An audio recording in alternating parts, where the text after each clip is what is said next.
Hello everyone, this is Morvelaira, she who bears the right of Primasquitae, bringing you episode 14 of my Let's Play with Better Than Wolves. I have been a little bit absent from YouTube, but as my last video says, I've been busy live streaming, and I've done some neat things while live streaming. As you can see in the area I put aside for my mob trap, I've got some temporary stuff going on. I've managed to get to pottery, so that's a crucible going there. And oh, look at that! I have soul forged steel tools. That's a mattock, which works as both a pick and a shovel, and a battle axe, which works as both an axe and a sword. So yeah, I've been busy getting a little bit of things around the edges. Why did I push forward in the technology tree a little bit?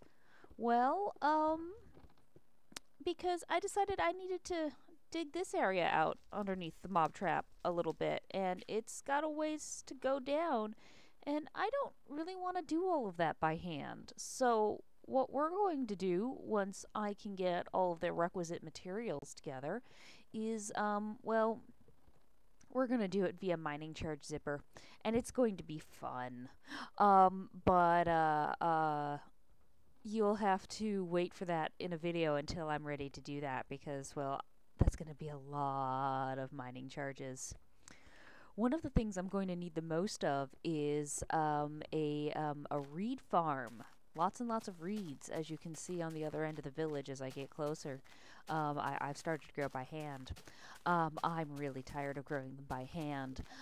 So what we're going to build in the episode today is we're going to build a push-button reed farm. It won't be fully automatic because I haven't made a detector block yet, but we'll get to that.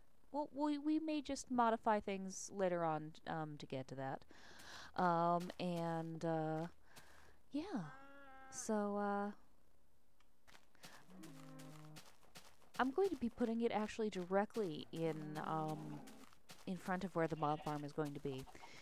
Given feedback as I was designing it on my live stream from the people that were there, we just decided this area right here would be totally awesome. Kind of make it as an entryway to the mob farm. So yeah, let's begin, shall we?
Hey guys, so this is the basic construction of the reed farm, and what we need to do now is I'm going to show you how to wire this thing. So I'm going to get up here. Actually, I want to be one over. Oh well. As you can see, I've put a little platform in the middle here with some light blocks. It'll be lovely to keep this lit just about all this time. Yeah, so these are the, this is the top row of the pistons on each side here. If you just put a torch on the, powering the top piston of 2, it'll power both. This is just the way the pistons work, so we are going to take advantage of this. So we will just go do-do-do, and cover this with pistons. And the other side too.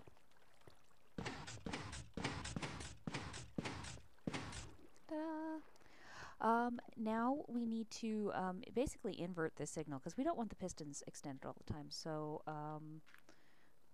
we are going to put a torch right here, and that will begin our inverted signal. And the way we make sure that it stays inverted, we'll put a couple extra blocks here for a moment, is we just put a block on top.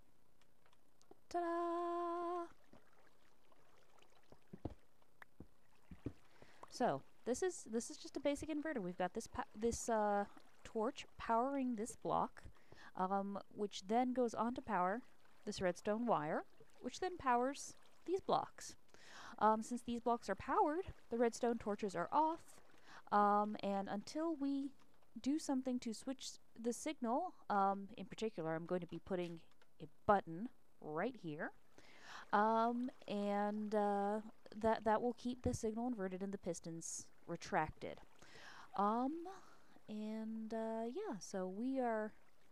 one thing I'm going to do right now is I have this handy-dandy little light block, which that torch should just about always keep lit. The only time that torch will not keep this light block lit is when I press the button that's going to go right underneath there. Let me get my stone brick back. And we can actually run this signal to power the far sides of both of the areas there. We just need to run a little bit of space and a little bit of redstone wire to do the same process on the other side. Doo-doo-doo. Coming around the corner.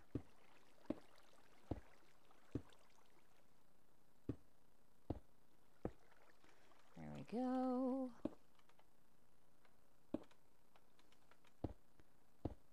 Probably should have had this constructed in advance for you guys. Oh well. I didn't want... actually, yeah, I do want you there. Never mind. And just one more for the signal there. And we will go to... and... torch. And redstone.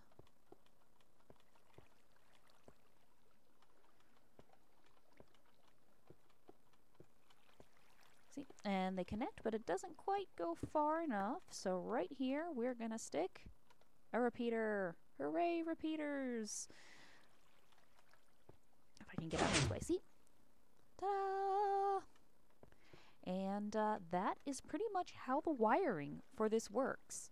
The only thing left to do is add a button on the front and just complete the wiring for the other side and cover this up and make it pretty. So let's go do that.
have it. The sugarcane farm, which will be the entrance to my my mob farm and filtering room and all that good stuff.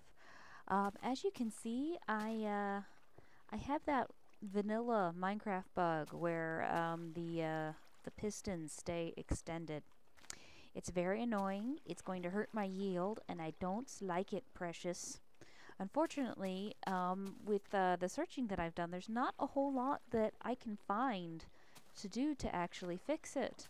Some people have said that it's an orientation problem, north-south versus east-west. But my pistons are currently facing north-south, so I am not sure if that is actually the issue. But pretty much every time I go by here, I just press the button. I've been doing that already, and I've already got a decent amount of sugarcane stored up. I put some hoppers here just to catch everything, so I don't have to stand there and wait. But yeah, I didn't really do too much from when I put the redstone in. The only real thing I did was add a little bit more stone brick around the sides and top to hide the redstone. And yeah, that's the sugarcane farm. So yeah, we just go in here, and here will be our mob farm, which will be up there. Down here, of course, will be the filtering room, which we're trying to make mining charges for. Now that we have plenty of sugarcane reeds growing for the paper to make mining charges, there's going to be a few other things we need. We're going to need a decent amount of glue. Glue right now, since the latest updates of Better Than Wolves, will only come from leather and leather-based products, which means we're going to need a cow farm. Another thing we're going to need is tallow. Tallow comes from various kinds of meat, but not from chickens. It comes from cow meat and pig meat. We can satisfy our need for this from the cow farm that we build, but what would be really grand is if we could find some pigs, because pig meat has a much better rate of conversion for tallow. We're also going to need a decent amount of rope. We might expand my little hemp farm that I have beneath the wheat here. If you'll remember from one of my early episodes here, I'm still running off this little thing for my hemp. About time to harvest again. But yeah, I might want to expand that, make it a little bit more automatic. That might be a project here coming up for us. I'm also going to need hellfire dust. I have a pretty decent collection of hellfire dust at the moment, mainly because for making all of the soul urns I used to make steel, both for the anvil and my two tools here. However, just as we can always use more steel, we could probably use more hellfire dust. I'll do the calculations, see how much I really need. But yeah, those are our next projects, guys, moving forward here, and I hope you enjoyed this video. I'll see you next time. Morvelaira out.